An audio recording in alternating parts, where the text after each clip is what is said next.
Live mula sa GMA Network Center, 20 taon nang nakatutok. 24 oras. Magandang gabi po, Luzon, Visayas at Mindanao. Arestado na ang isang Taiwanese na supplier umano ng armas ng ilang pogo sa bansa. Wanted siya, hindi lang sa Pilipinas, kundi sa abroad dahil sa illegal na droga at ibang krimen. Minsan na siyang tinarget ng raid sa isang kondo sa Makati kung saan na-recover ang 12 ng baril. At nakatutok si June Veneracion. Marso noong nakarang taon, nang i-raid ng mga pulis ang isang condo unit sa Makati City na nagresulta sa pagkakakumpiska ng mahigit 80 baril at daan-daang bala. Bukod sa mga handgun, meron pang mga assault rifle. Pero hindi inabutan ng raiding team ang target ng operasyon. Ang umano'y Taiwanese fugitive na si Jiang Xiaodong. Mahigit 1 taon ang lumipas. Nahuli siya kahapon sa operasyon ng PNP, AFP at Presidential Anti-Organized Crime Commission o PAOK. December 12, na pag may nagbigay ng information na nasa isang mall siya dito sa Makati. Kasama niya yung kanyang mga kaibigan na sa isang restaurant sa sila. Kaya nung pagpunta natin, sakto at nakataon na paalis na sila, buti na abutan natin, in-effect na natin yung warrant na paalis niya. Ang suspect, wanted din daw sa Taiwan dahil sa pagkakasangkot sa illegal na droga at iba pang organized crime. At nang magtago sa Pilipinas, nagtayo ang suspect ng sariling organized crime group para sa kanyang scamming at gun running activities. Siya kasi yung supplier ng mga barel, ng mga armas, ng mga pogo. At alam mo naman, yung mga iniimbestigahan natin last year at yung mga nakaraang taon, karamihan sa mga pinatay na mga pogo workers ay pinatay ito pamamagitan ng barel. Nakakulong ang suspect sa Makati City Police Station pero hindi pinayagan ng media na makita siya. Sa monitoring ng PAOK, nasa 150 maliliit na pogo ang patago pa rin daw na nag-ooperate sa mga condominium, resort at mga gated community. Para sa GMA Integrated News, June Veneracion, nakatutok 24 oras. Binawi ng Kamara ang contempt order laban sa ilang personalidad na sangkot sa pogo kabilang si Alice Go. Cited in contempt naman ang isang dating PDEA official dahil umano sa pagsisinungaling pero hindi muna ipakukulong alang-alang sa diwa ng Pasko. Nakatutok si Tina Panganiban Perez. Uminit ang ulo ng mga kongresista nang paulit-ulit na nanindigan ang dating pinuno ng Philippine Drug Enforcement Agency na wala siyang alam sa umano'y warrantless arrest kay Jed Pilapil C., asawa ng umano'y drug suspect na si Alan C., ilang taon na ang nakakaraan. Since it's already delegated to my investigator, hindi ko alam na kung ilang araw ba siya doon. As to detaining her, no personal knowledge ako, Mr. Chair. DG, ikaw ang head of the agency. Kailangan po alam nyo yun. And I don't lie, Mr. Chair. You're not lying, you lie! Just a few minutes ago, sa harap ko, sinabi mo na that authority was delegated to your personnel. Yes, Mr. Chair. Nung tinanong ka ni Chairman Akop, inamin mo. Question of command responsibility. I move to cite in contempt. General Wilkins, pasensyahan po tayo dito. Nanindigan din si Wilkins Villanueva na wala siyang intelligence report na sangkot sa droga si Michael Yang na Presidential Economic Advisor noong Administrasyong Duterte. Dun sa report ni Colonel Acerto at lagi niyang sinasabi sa atin na meron siyang intelligence report against Michael Yang. During the time na magkasama kami, wala namang Michael Yang kami. In the spirit of Christmas, imbes na agad na arestuhin at idetine sa Kamara si dating PDEA Chief Villanueva, nagdesisyon ang Quadcom na simulan ang parusa niya sa January 13, 2025, kung kailan nakatakdang magbalik sesyon ng Kongreso matapos ang kanilang Christmas break. Lifted naman ang contempt at detention order sa kapatid ni Yang na si Tony Yang dahil nasa kustodiya siya ng Presidential Anti-Organized Crime Commission o PAOK dahil sa mga immigration violations. Lifted din ang contempt order laban kay Alice Go dahil pinakulong na ng korte sa Pasig City Jail dahil walang piyansa ang hinaharap nilang kasong human trafficking. Pinawalang bisa na rin ang contempt order kay Cassandra O na konektado umano sa ilang pogo dahil sa medical condition nito. Bagamat humiling na ang PAOK ng precautionary hold departure laban sa kanya. Lifted na rin ang contempt order laban kay Police Major Leo Laraga na kasama sa mga nagsilbi ng search warrant kay dating Albuera Leyte Mayor Rolando Espinosa na nauwi sa barilan at pagkasawi nito. Para sa GMA Integrated News, Tina Panganiban Perez, nakatutok, 24 oras. Sabay na rin sa panahon ng pagmamahalan ang pagmahal ng ilang bilihin at posibleng magpatuloy pa yan habang palapit ang Pasko. Nakatutok si Bernadette Reyes. Nag-inspeksyon sa ilang pamilihan ng mga opisyal ng Department of Agriculture wala ng 2 linggo bago magpasko. Ayon sa DA, bagamat stable ang presyo ng mga pangunahing bilihin sa ngayon, kapansin-pansing may ilang nagtaas. Sa Pasay Public Market halimbawa, 390 ang kilo ng liempo, 320 naman ang kasim. Mas mahal ang bentahan lalo't nananatili ang problema sa African swine fever. Ang buong manok naman 200 pesos, habang 220 ang kilo ng choice cuts. Sabi nila sa farm daw nag-uumpisa ang pagtaas. Nagrereklamo din kasi kami. Siyempre, ang mamimili gusto mura. Nasa 175 na pupuhunan namin.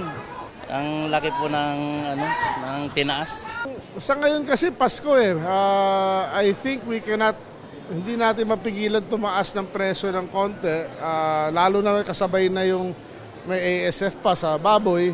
Pero yung kanina nakita ko yung bangus at tilapia, actually tama yung presyo Yung live na tilapia 140, yung bangus 170, tama yun Unfortunately wala ako nakitang imported na isda dito ngayon kanina. So mukhang baka short tayo sa galunggong. Ang presyo ng itlog walang paggalaw sa Pasay Public Market pero tumaas sa ilang pamilihan. Hati-hati nga lang para lahat kami na sinusuplayan, nakakakuha. Nung bagsak ang presyo 6 months ago at nalulugi yung mga nag-iitlogan, kinatay nila yung mga layer nila para benta, para magkapera. Ngayon naman na tumataas ang demand dahil sa Kapaskuhan. Yung layer naman, ngayon pa lang sila nag-import ulit ng mga hatching eggs para mag-lay. So baka by February, bababa ulit yan. Ayon sa Department of Agriculture, hindi raw maiiwasan ang pagtaas ng presyo ng mga agricultural products tuwing magpapasko dahil sa lumalakas na demand. Pero may pakiusap ang kalihim ng kagawaran sa mga market vendors. I think yung presyo ngayon, ito na yun Hindi na dapat tumaas kasi halos peak na to Tingin ko, Kung meron man tataas, baka 5% na lang dapat. Pero tingin ko, ito na yun. Medyo mataas na to Ang mga mamimili, kanya-kanyang diskarte na lang daw para mapagkasya ang budget ngayong Pasko at bagong taon. Bawa, sa spaghetti, mga kalahating kilo lang. Pag may mga bigay-bigay na dilata, nila niluluto ko. Pag meron, pero pag wala. Matagal pa yung Pasko, inunti-unti ko nang binibili para pagdating ng Noche Buena, hindi na mabigat. Para sa GMA Integrated News, Bernadette Reyes, nakatutok, 24 oras. Pinawalang sala sa murder pero pinagbabayad dahil sa kidnapping ang matalik na kaibigan ng pinaslang na modelong si Julian Rodelas. Guilty naman sa murder ang nobyo ng nabanggit na suspect. Nakatutok si Salima Refran. 12 taon na mula nang matagpo ang patay sa Cubao, Quezon City ang modelong si Julian Rodelas. Di pa kilala ang bangkay noon na may tama ng bala sa ulo at katawan. Pero dahil sa resibo sa supot ng burger at fries na hawak nito noon, natuntong may kinalaman ng kanyang best friend at kapwa modelong si Althea Altamirano. Siya ang huling kasama ni Rodelas noong gabi bago ito natagpo ang patay, na umiiyak habang sinusumbong ang pagdukot umano kay Rodelas sa harap ng World Trade Center matapos silang manood ng sine. Yung lalaki po nakatalikod, tapos sumarado na po yung kotse, lahat po. Pati yung sandals po na suot niya, nalaglag po dun sa sahig. Pero ang lalaking dumukot, boyfriend pala ni Altamirano na si Fernando Quiambao Jr. Kapwa sila kinasuhan ng murder. Kanina, hinatulang guilty beyond reasonable doubt si Kiambao ng Quezon City RTC Branch 223 at sinintensyahan ng reklusyon perpetwa o mula 20 hanggang 40 taong pagkakakulong. Pinagbabayad din siya ng danyo sa aabot sa halos ₱250,000. Nang imbestigahan ng pulisya ang kaso noon, nakita sa CCTV ng fast food chain na si Kiambao ang bumili ng burger at fries na hawak ni Rodelas. Tumugma rin ang plaka ng minamaneho ni Kiambao na SUV sa nakitang nagtapo ng labi ni Rodelas. Pero ang best friend ni Rodelas sa si Altamirano, pinawalang sala. Sabi ng korte, bagamat napatunayang nakipagsabwatan si Altamirano para kidnapin si Rodelas, hindi raw napatunayan beyond reasonable doubt na may kasunduang patayin ito. Ang napatunayan lang ayon sa korte ay napagkasunduang tuturuan ng leksyon si Rodelas. Lumalabas umanong si Kiambao ang nagdedesisyon at ang nagpasyang patayin si Rodelas matapos siyang makilala nito. Binibigyang bigat ng korte ang posibilidad na maaaring hindi alam ni Altamirano na may planong patayin si Rodelas, pareho sa kwento noon ni Altamirano sa media. Sa kabila ng tinutulungan ko po si Jaja, binibilang ko siya ng damit, inaayusan ko siya, tapos i-chismis niya ako. Nagalit po yung boyfriend ko. Sabi niya po sa akin, turuan daw ng leksyon, lumpuhin daw po. Hindi ko po alam na gagasahin nila, papatayin pa nila. Sorry po, alam ko po kahit anong sorry ko, alam ko kasalanan ko. Iniutos ng palayain si Altamirano mula Quezon City Jail, pero pinagbabayad siya ng danyos na ₱100,000 para sa pakikipagsabwatan sa pagdukot. Mahaba ang tinakbo ng paghahanap ng hustisya para sa pagkamatay ni Julie Ann Rodelas. Kaya hindi matanggap ng pamilya Rodelas ang pagpapawalang sala kay Altamirano. Masakit talaga kaya gusto ko madagdagan ang pagkakulong niya. Hindi naman ang anak ko ang namamatay, kundi hindi siya ang naging dahilan. Mag-aapila kami sa korte para makulong pa siya. Ang inaasahan namin dyan ay yung automatic review ng Supreme Court. Kasi mababasa naman doon sa record ang matitibay at malalakas na ebidensya ng prosecution. Hindi naman nagbigay ng pahayag ang mga abogado ni Kiambao at Altamirano. Para sa GMA Integrated News, Salima Rafran, nakatutok, 24 oras. Siniguro sa AFP ng iba't ibang ahensya ng gobyerno na kakayanin ang kanilang modernization program sa kabila ng budget cut. Ipinangako pa naman ni Pangulong Bongbong Marcos na gawing world-class ang sandatahang lakas. Nakatutok si Chino Gaston.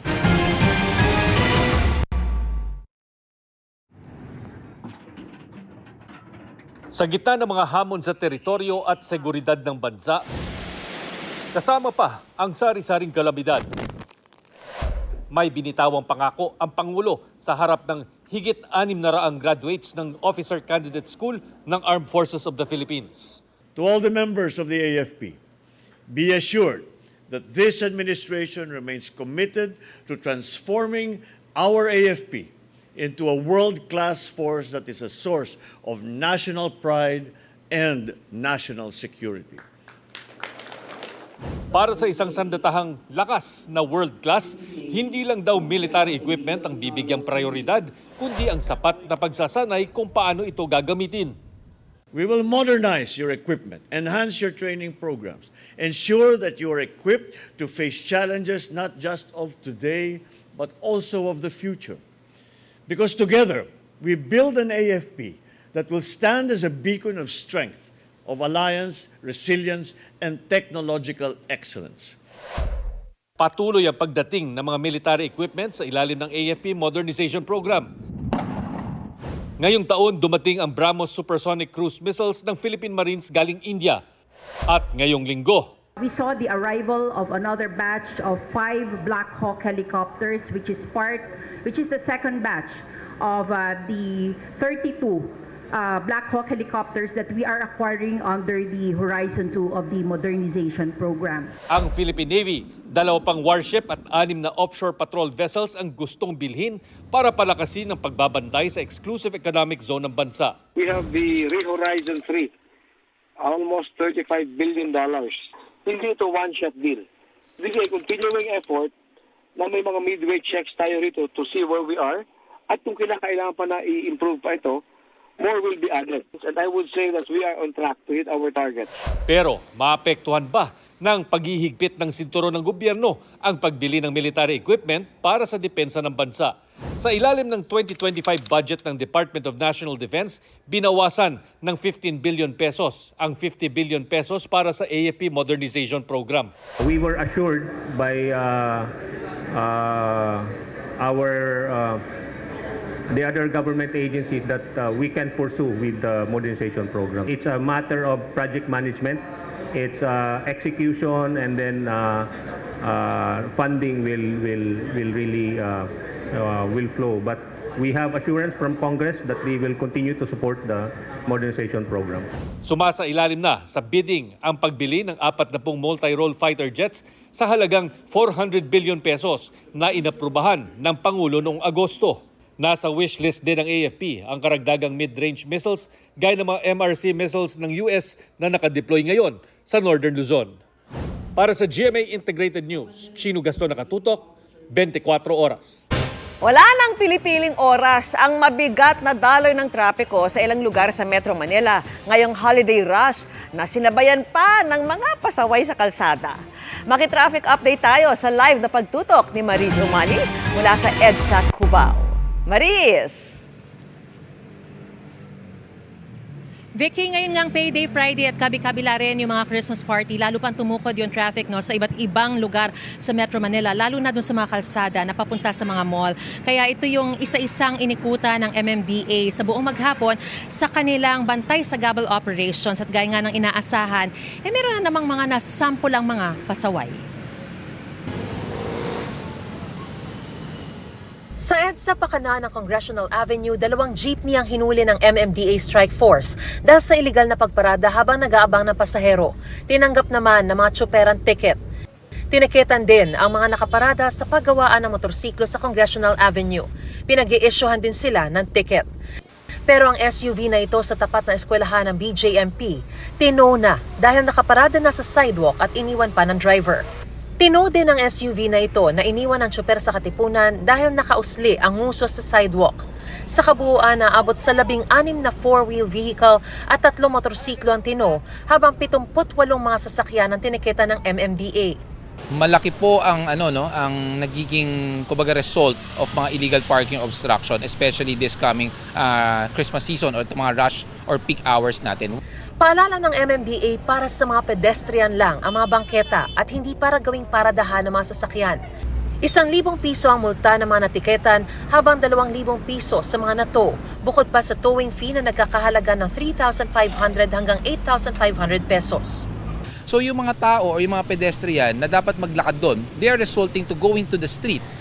Ang kaliwat kanang sagabal din ang isa sa mga tinuturong sanhi kung bakit laging mabigat ang daloy ng trapiko sa may Chino Roces Extension gaya ng inabutan namin kagabi. Ang mga sasakyang ito tahasan ng pagparada sa gilid ng kalsada kahit malinaw ang karatulang no parking anytime, towing zone. Ang mga tricycle na ito sa harap ng car wash at junk shop nakasampa nga sa gutter pero kumakain pa rin ang bahagi ng kalsada. May mga jeepney at school bus ding tila ginawa na itong terminal at pinaradahan ng iligal. May jeepney ring dito na nag-aabang ng mga pasahero at may mga pedicab na sa bike lane nag-aabang ng pasahero. Panay naman daw ang paninita ng mga traffic enforcer pero talagang sadyang marami ang pasaway. At bagamat maluwag ito ng balikan namin kanina, may mga iligal na nakaparada pa rin. Ang ilan nga nasa mismong no parking sign. Agad din silang umalis ng lapitan namin para sa nahinga ng pahayag. Reklamo naman ng ibang motorista, pati sila naaabala at inaabot ng 1 oras doon. Malaking abala po yun. Siyempre, ang oras, madali nauubos. Hirap din ang ilang commuter kaya naglalakad na lang. Wala po kaming masakyan. Mahirap po kasi, siyempre, yun nga po, puyat din. Sobrang pagod din po sa work. Tapos maglalakad ka pa po ng super haba po. Agad pinaalis ng isang Taguig traffic enforcer ang ilang sasakyang iligal na nakaparada. Sa EDSA Cubao, hindi pa man pumapatak ang rush hour, tukod na ang mga sasakyan pa southbound pasado 3:00 ng hapon. Ayon sa MMDA, nasa 470,000 na ang mga sasakyang bumabagtas sa EDSA mula Nobyembre hanggang Disyembre, kumpara sa 350,000 hanggang 370,000 noong Oktubre. Pati sa Quezon Avenue papuntang Araneta Avenue, halos bumper to bumper ang mga sasakyan. Ang Skyway na madalas daanan ng mga gustong makaiwas sa heavy traffic, mabigat din ang trapiko. Vicky, dito sa kinaroroonan ko sa may EDSA Cubao, sa ngayon ay bahagyang lumuwag yung daloy ng mga sasakyan. No? Pero kung makikita ninyo, dun sa aking likuran, banda roon, yan po yung approaching sa EDSA Aurora Boulevard. Makikita nyo pulang-pula. Ibig sabihin, kumakapal umuli yung volume ng mga sasakyan doon at mabagal ang usad ng mga sasakyan na ito. Ngayon, kung sinasabi ng MMDA na aabot hanggang 470,000 yung bilang ng mga sasakyan na bumabagtas dito sa kahabaan ng EDSA sa ngayon, asahan daw na madaragdagan pa yan ng 10% sa susunod na linggo. Kaya humanda pa sa mas mabigat pang traffic. Ano? At doon naman po sa mga habol sa mga malls, habaan po ninyo ang inyong pasensya at huwag na huwag kalimutan na baunin ang disiplina para iwas huli at aberya. Vicky? Maraming salamat sa iyo, Mariz Umali. It's a fruitful 2024 para sa Sparkle Stars na nagsama-sama sa isang Thanksgiving party. Ibinahagi rin nila ang mga minanifest this year na nagkatotoo. Alamin sa chika ni Nelson Canlas. May paniniwala na may kapangyarihan ang tao na magkatotoo ang kanilang goals. Manifesting ang tawag dyan. Kaya naman manifest ang napili ng Cambridge Dictionary bilang Word of the Year. Tinanong ko ang ilang Sparkle Stars, ano kaya ang minanifest nila na nagkatotoo this year? Manifest ko na nagkatotoo, magka-movie. I remember nung patapos ang Maria Clara at Ibarra, kapag tinatanong ako sa interviews kung ano yung gusto kong gawin na susunod, parang lagi kong sinasabi, gusto ko naman gumawa ng pelikula ulit. Tapos hanggang sa nagkasunod-sunod. I think good career. Masundan yung nagawa ko last 2023. And siguro like yung system ko yun as a person, you know. Just try my best to like stay in line with my system. Actually, ako nag-manifest ako ng good health for this year. And ako this year, I was into fitness. So consistent ako from January to December. Nag-manifest din ako na makapag-travel kami ng sobra this year. And sobrang dami. This year, we went to so many places. Parang ito na yung pinaka-well-traveled year namin together. Trabaho, good health, pera. Nagyari po. Magtuloy-tuloy yung sangre. Yun. Ay yes, nagkatotoo. Yung sangre in itself. Kasi syempre we were announced 2023, di ba? Pero 2024 talaga, yung may vision board kasi akong ginagawa. As in, yung mga stunts namin doon, yung mga photos sa sinave ko, parang ganun yung nangyayari. So it's very fulfilling. Party mode ang Sparkle Stars sa kanilang Christmas get-together kagabi. Sa pangunguna ni GMA Network Senior Vice President Attorney Annette Gozon Valdez at iba pang opisyal ng Sparkle GMA Artist Center. Ang games ng party, nilahukan ng pagalingan sa pagsayaw at biritan. Ang masayang party, pasasalamat daw para sa isang masaganang taon. We just want to have a celebration because gusto namin magpasalamat sa lahat ng artists, sa lahat ng kino-contribute nila sa mga shows, sa lahat ng trabaho nila. And we want them to know that we really value them. And it's Christmas time, it's a time to be merry and happy. Nelson Canlas, updated sa Showbiz Happenings. Mga kapuso, sa mga may Christmas party o di kaya'y mamimili ngayong weekend, alamin ang magiging lagay ng panahon. 3 pangunahing weather systems pa rin ang nakakaapekto sa bansa ngayon. Ang Intertropical Convergence Zone o ITCZ, easterly sa Tabihan. Base sa datos ng Metro Weather, kalat-kalat ang ulan bukas sa Northern at Central Luzon, Calabarzon, Mimaropa at Bicol Region. Posible rin yan sa Panay Island, Negros Island Region, Leyte Provinces at malaking bahagi ng Mindanao.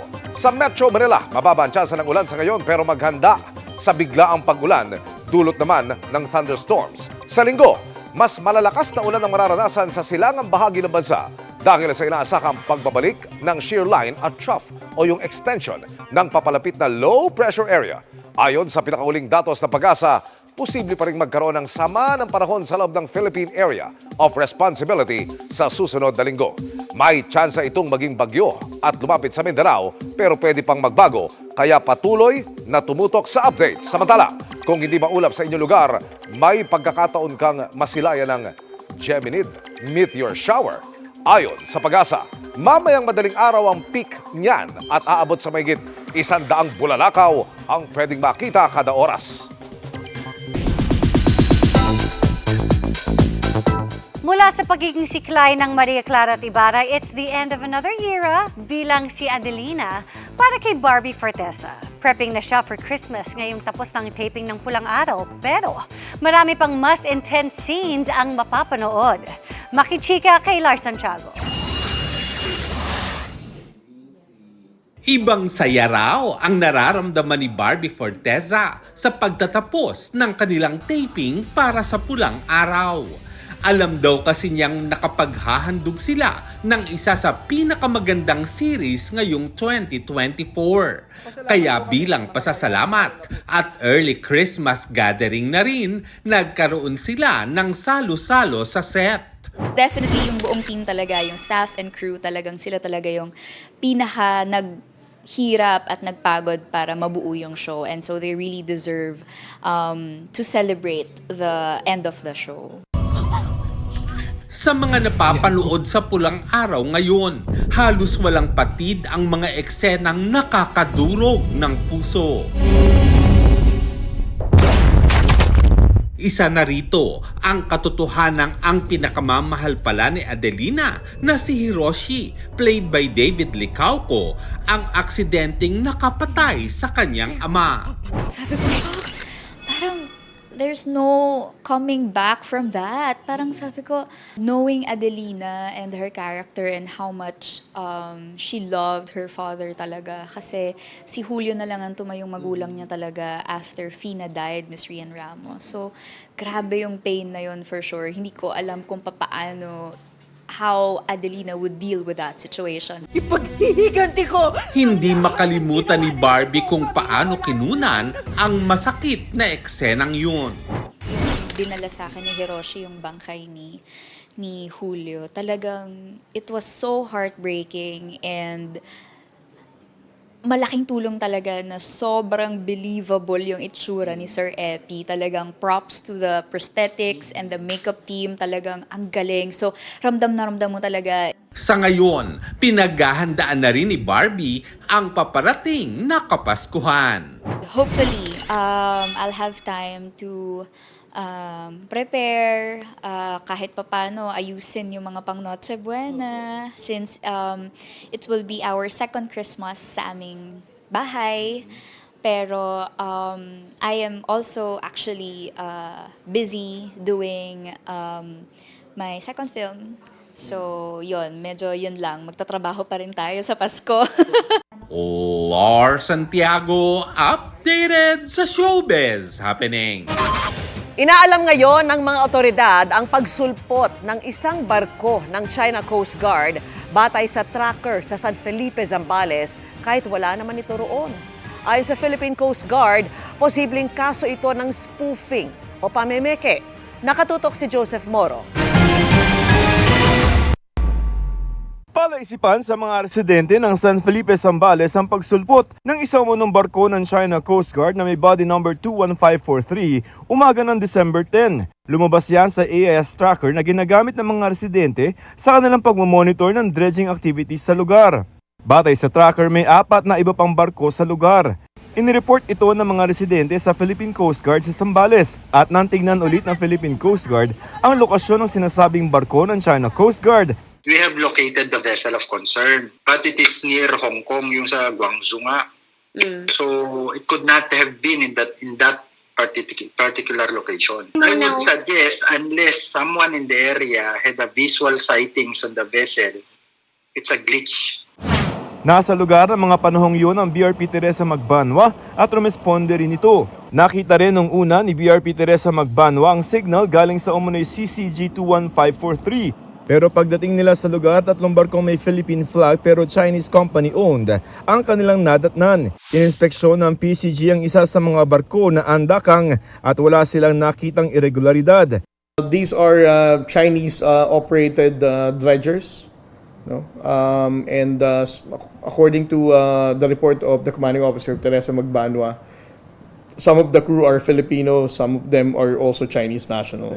There is a possibility that these dredgers that are being used in Manila Bay were also being contacted by the Chinese Coast Guard to do AIS spoofing for them. Probably to create panic sa publiko, also to deceive the authorities. Katunayan, sa tracking na ibinahagi ng PCG, halos buong mundo na ang naiikot ng umano'y CCG-21543 sa loob lamang ng maikling panahon.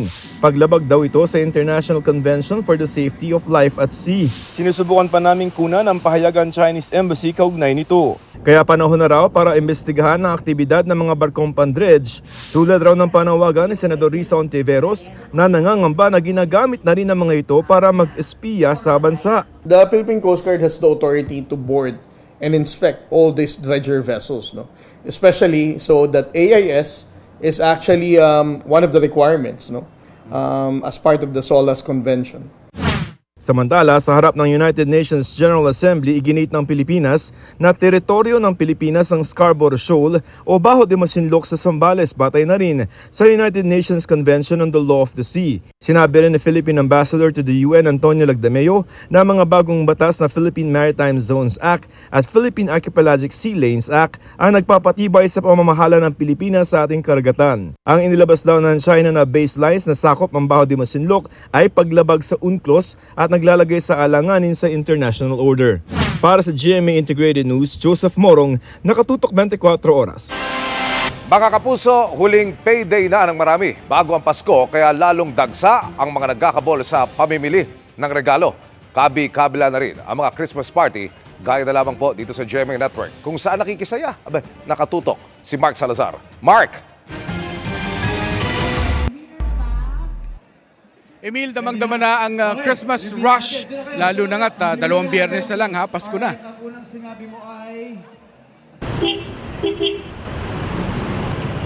Makikita sa traffic ng mga kalsada na karamihan ng mga tao ay nasa labas. Siyempre, marami pa rin na nagtatrabaho, pero marami rin ay naghahabol ng shopping, pang-exchange gift o monito-monita, o kaya'y panghanda sa kaliwat kanan ngayong mga Christmas parties. Kasi may Christmas party kami bukas.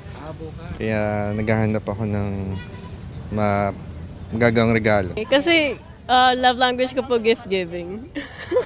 So ilan pa yung hinahabol mong mabilhan? Sa ngayon po meron lang po kay yung brother ko po siya kay mom ko. Marami pa akong friends.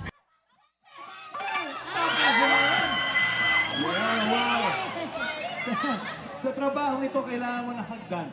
Sabi niya ay karpintero. Siyempre mga kapuso, hindi porket hindi natutulog ang balita ay hindi kami marunong gumawa ng party Bibigyan ko kayo ng sneak peek kung paano gumawa ng party ang GMA Network. Nakita nyo naman may sarili kaming version, sariling edition ng aming Family Feud.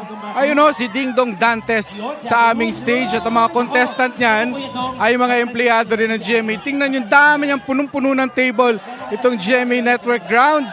Pambihirang pagkakataon to mga kapuso na kami maipon ng ganito sa isang mahalagang okasyon. Kaya talagang bumabaha rito ng pagkain at inuman para sa lahat ng mga kapuso.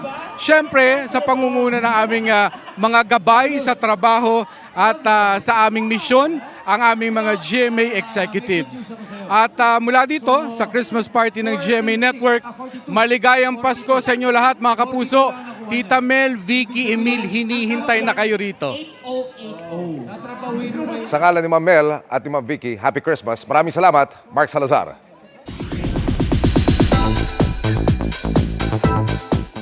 Mabilis na chikan tayo para updated sa showbiz happenings. Timing sa birthday niya today, ang big wins ni Taylor Swift. Naka-10 wins siya sa Billboard Music Awards, kabilang ang top artist at top female artist. Nabigay ng bonus sa crew and staff ng kanyang successful Eras Tour. At ang total amount ayon sa People Magazine, katumbas ng 11.4 billion pesos. Magiging mukha na rin ni Alden Richards ang MTRCB Advocacy Campaign para sa responsableng panunood. In partnership yan with GMA Network. Sa panig ng GMA Network, lumagda sa kasunduan ang GMA officials sa pangunguna ni GMA Network Senior Vice President Attorney Annette Gozon Valdez. Pumirma naman para sa Movie and Television Classification Board ang chairperson nito na si Lala Soto Antonio. Happily engaged na ang singer and actress na si Selena Gomez sa kanyang boyfriend na si Benny Blanco. Sa IG, flinex pa ni Selena ang kanyang engagement ring na ikinatuwa ng kanyang fans and friends.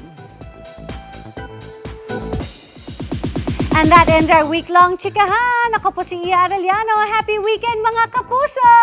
Miss Mel, Miss Vicky, Emil! Happy weekend, Iya! Salamat sa iyo, Iya. Thanks, Iya.